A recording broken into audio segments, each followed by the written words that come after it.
7 বছরের শিশুকে মরিচ খেতে নিয়ে ধর্ষণের ঘটনা ঘটেছে। রংপুরের কাউনিয়ায় 7 বছরের শিশু ধর্ষণ মামলায় এক বৃদ্ধকে গ্রেপ্তার করেছে পুলিশ। তার নাম মোফাজ্জল মণ্ডল। শনিবার তাকে আদালতে পাঠানো হয়েছে। শুক্রবার বিকেল ৩টার দিকে উপজেলার বালাপাড়া ইউনিয়নের তিস্তা নদী বেষ্টিত চর ঢুসমারা গ্রামে ধর্ষণের এ ঘটনা ঘটে। পরে শিশুটির মায়ের করা মামলায় ঘটনার দিন রাতেই অভিযুক্তকে গ্রেপ্তার করে পুলিশ। কাউনিয়া থানা ও পারিবারিক সূত্র থেকে জানা গেছে, উপজেলার বালাপাড়া ইউনিয়নের চর ঢুসমারা গ্রামের বাসিন্দা ভুক্তভোগী শিশুর মা জীবিকার তাগিদে ঢুসমারা তিস্তায় চরে দুলাল মিয়ার জমিতে আলু তোলার কাজে যান। বিকেল ৩টার দিকে ভুক্তভোগী শিশু মাকে বাড়িতে না পেয়ে খুঁজতে বের হয়ে ঢুসমারা চরে তিস্তা নদীর কোল ঘেঁষে হাঁটতে থাকে।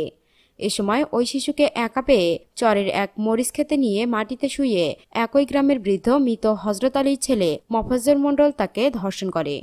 এ সময় শিশুর চিৎকারে আলুকুরানি 2 নারী এসে ওই ব্যক্তিকে দেখতে পায়। পরে তাদের চিৎকারে লোকজন এগিয়ে এলে বৃদ্ধ পালিয়ে যায়। পরে শিশুটিকে উদ্ধার করে সন্ধ্যায় কাউনিয়া উপজেলা স্বাস্থ্য কমপ্লেক্সে নিয়ে প্রাথমিক চিকিৎসা দেওয়া হয়।